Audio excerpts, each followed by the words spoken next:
شروع اللہ کے نام سے جو بڑا مہربان نہایت رحم والا ہے۔ جب سورج لپیٹ لیا جائے گا اور جب تارے بے نور ہو جائیں گے اور جب پہاڑ چلائے جائیں گے اور جب بیانے والی اونٹنیاں بیکار ہو جائیں گی اور جب وحشی جانور جمع کیے جائیں گے اور جب دریا آگ ہو جائیں گے اور جب روحیں بدنوں سے ملا دی جائیں گی اور جب اس لڑکی سے جو زندہ دفنا دی گئی ہو پوچھا جائے گا کہ وہ کس گناہ پر مار دی گئی، اور جب عملوں کے دفتر کھولے جائیں گے اور جب آسمان کی کھال کھینچ لی جائے گی اور جب دوزخ کی آگ بھڑکائی جائے گی اور بہشت جب قریب لائی جائے گی، تب ہر شخص معلوم کر لے گا کہ وہ کیا لے کر آیا ہے۔ ہم کو ان ستاروں کی قسم جو پیچھے ہٹ جاتے ہیں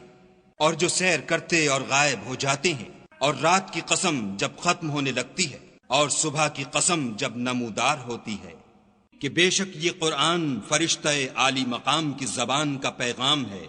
جو صاحب قوت مالک عرش کے ہاں اونچے درجے والا سردار اور امانت دار ہے۔ اور مکے والو، تمہارے رفیق یعنی محمد صلی اللہ علیہ وآلہ وسلم دیوانے نہیں ہیں، بے شک انہوں نے اس فرشتے کو آسمان کے کھلے یعنی شرقی کنارے پر دیکھا ہے، اور وہ پوشیدہ باتوں کے ظاہر کرنے میں بخیل نہیں، اور یہ شیطان مردود کا کلام نہیں۔ پھر تم کدھر جا رہے ہو؟ یہ تو جہان کے لوگوں کے لیے نصیحت ہے، یعنی اس کے لیے جو تم میں سے سیدھی چال چلنا چاہے، اور تم کچھ بھی نہیں چاہ سکتے